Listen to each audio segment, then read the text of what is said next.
Hey there, neighbor. Movies, TV shows, video games, everybody has guilty pleasures. You know what I'm talking about. When you like a movie or a TV show or a game that pretty much the entire free world has accepted as being terrible.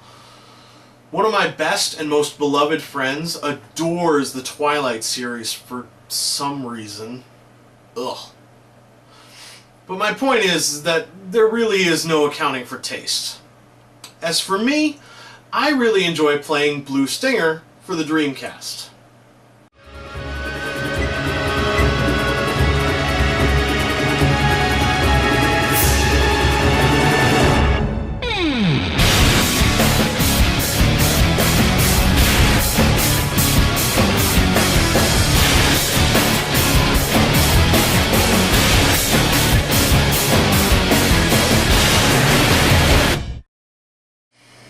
Now, I could be wrong here. Game Rankings gives the game a 70%, which isn't that bad. But people on the internet seem to make fun of it all the time, and I'll be honest, I can see why. And in the interests of full disclosure, I'll say that writing the script for this episode was very difficult. It's hard to make fun of a game that seems to be making fun of itself. Spoilers. Blue Stinger came out in 1999, and it was a launch title for the Sega Dreamcast. The story goes that an island mysteriously arises from the same spot where it is speculated the meteor that killed the dinosaurs fell. Confused? Me too! Let's keep going. Naturally, science loves coincidences, so a biotech firm sets up shop there. Another meteor comes along, headed straight for Earth, and it takes out a satellite. Because fuck satellites! Meanwhile, our hero, Elliot Ballad, is out on a fishing trip with his friend Tim, where Elliot is figuring out how his fingers work. I'm crushing your head, I'm crushing your head! Oh, you're an island. They share a long, disjointed conversation filled with more awkward pauses than a dinner party hosted by Casey Anthony. I'm just a crew member of the supply ship. Heck, I don't even get permission to enter the residential district on the island. What the hell would I know about that? Fortunately, the meteor crashing to the ground interrupts their inane chat. The island, perhaps a tad late, raises the shields, and Tim is frozen where he is. In a moment that is strangely Disney for a game where you'll shortly be taking mutants' bloody heads and limbs off with baseball bats and guns, a blue light comes from the island and chooses a form for itself, and introduces itself to Elliot, just in time to warn him about the cloud of suicidal murder wasps headed his way. Elliot dives off the boat, and the friendly spirit leaves him to drown.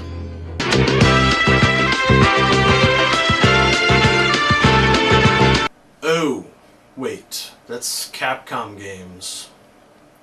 Let's get to the actual gameplay. First of all, it's tremendously difficult to classify this game. The Wikipedia page says this is a survival horror game, but the back of the box says play an action movie. So right away, the game is telling you, don't bother playing this, go watch Die Hard instead. You fight monsters, collect items and keys so you can access new areas just like every survival horror game ever, but the game's not even remotely scary. And it's genuinely difficult to tell if the designers were even trying to make things scary. For example, what kind of creature would make a good boss for a survival horror game? How about a spider crab thing wearing a jeep like a backpack? I wish I could make that up. It's a spider crab wearing a jeep. I have no more words. Alright, maybe a few more. Spider jeep, scares the crap out of Little Bo Peep. He spits poison, I give him a blast. Gonna put him on his spidery ass, so yeah, here comes the spider jeep. So Elliot miraculously wakes up unharmed on a pier, though how he got there is anyone's guess. Pretty soon you run into your first monster. You beat him up, and coins fly out of his ass. The only thing missing is the monster saying something absurd right before it dies. It isn't long before you run into this fellow. His name is Dogs. Yes, as in canines. I don't know why, maybe his parents were on psychotropic drugs. Dogs joins your party, though you'll rarely use him. He's slower than Elliot, and considering Elliot runs like he's got a load in his pants, any decrease in speed is a problem. Dogs technically carries stronger weapons than Elliot, but I found myself using him only for 2 sections of the game, only one of which was a boss fight. Having said that, Dogs is worth having around, if only for his hilarious penchant for randomly swearing.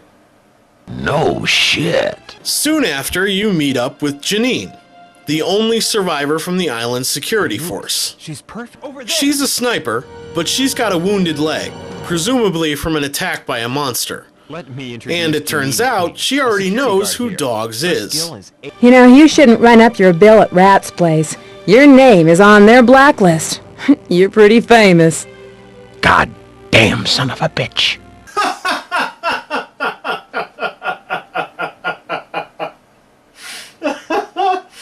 Oh, I'm sorry. Oh, something about that delivery gets me every time. One more time, please. God damn son of a bitch.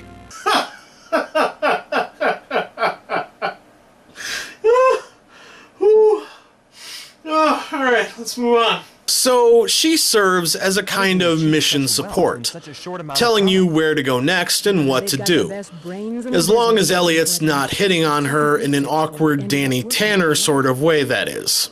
I knew it. She's perfect. She's my kind of girl. What the hell? I want to take a moment to talk about the music. Up until this point, the music has been this overly bombastic, faux orchestral tension music, which is sort of appropriate for a survival horror game or an action game. You want things to be tense. But then, Janine sends you to town to find an ID card, and this is the music you hear.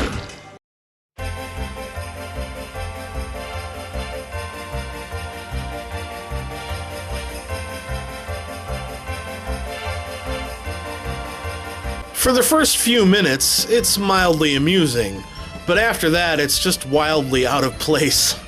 Also, I'm pretty sure this is what serial killers hear when they're dismembering people. You get back with the ID card, but you need to get into the lab.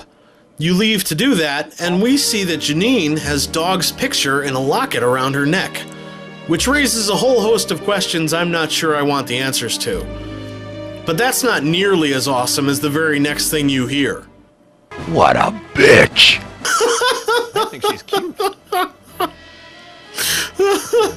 Honestly, I feel bad for laughing at this. Like, what am I, 9 years old? But I can't help it. So, you make it to the lab, where you learn that both Elliot and Dogs need to be clean to get past the sensors. You put on clean suits, but it apparently isn't enough. You then find a bath area, and no joke, Elliot and Dogs decide to bathe together. And this happens. I'm gonna take a bath. Nothing's gonna stop me. What you'll do if the monster attacks you while you're butt naked? I'll fight back butt naked. Stop whining. Let's jump in the tub. I'm not sure if this is such a good idea. Hey, in the tub we go. Taking a bath in the middle of the battlefield. Ain't that cool? Well, I guess. Hey, you're more macho than I thought. Shut up.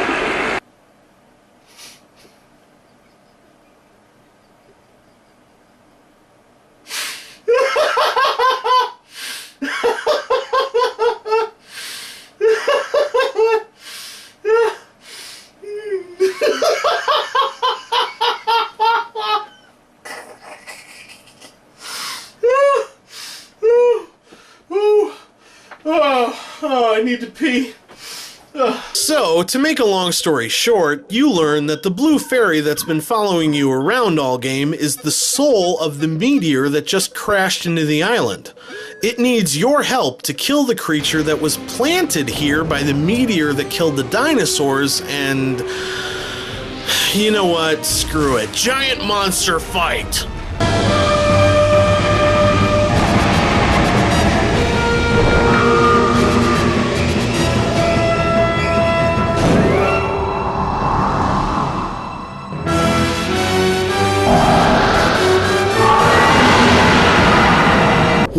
that's going on, the clone that the lab created wakes up, and it's your job to kill it. You down the bastard, and the world is safe. Blue Stinger is a terrible game. The camera is almost completely useless, the controls are way too stiff, and most of the game feels like a chore rather than fun. Having said all that, I still recommend you play it. Why? Because it's constantly amusing. I still can't say whether everything that's funny about the game was intentional or not.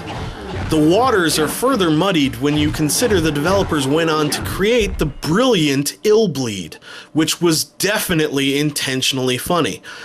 And trust me, we'll get to that one later. But that's what I remember about this game. There is always something amusing just around the corner. What are you doing? Did you go to Rat's place? I'm looking for Taco Pen.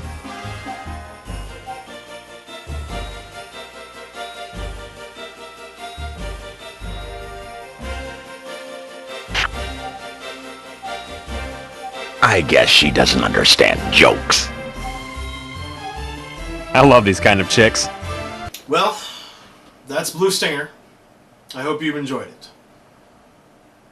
On a more serious note, a dear friend and a noted fan of the Dreamcast, Albert Gritzmacher, passed away on November 18th.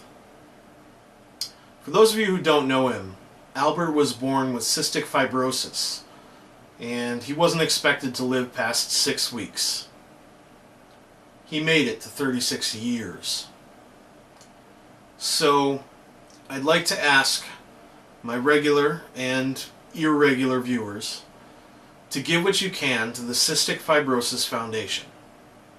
There will be a link posted with this video to a site where you can make a donation. Or you can just go to www.cff.org and find your way to the donation area. He'd appreciate it. I would too.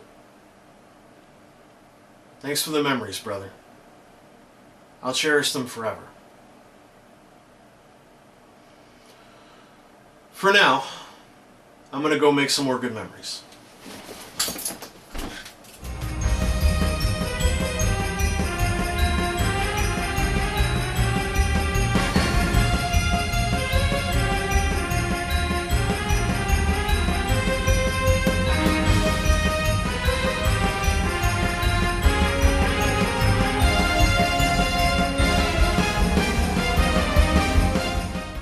God damn son of a bitch.